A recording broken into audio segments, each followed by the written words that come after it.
people get aggressive muddled up with assertive, which is really interesting. Now, assertive means being clear, direct, genuine, having your integrity, being yourself, getting your message across, and being very aligned to who you are and what you want to say. That's what we're all aiming for, to be assertive in our lives, whether it's our personal lives or professional lives. Aggressive is very different. Aggressive is that sort of strident, bullying, imposing kind of behaviour where people tell us what to do, boss us around.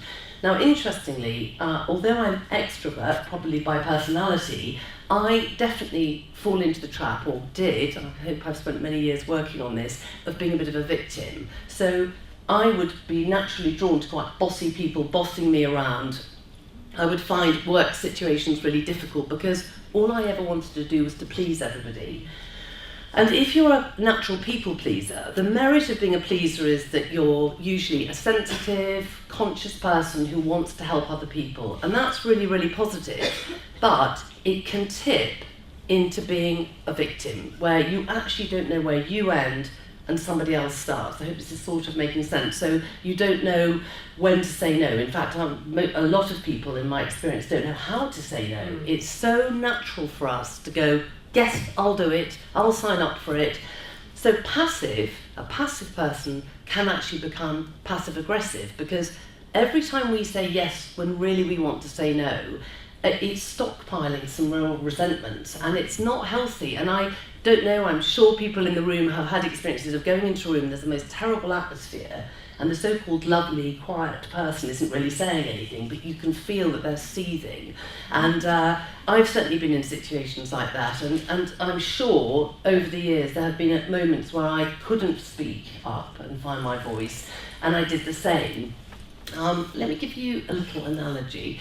It's what I call the book of stamps.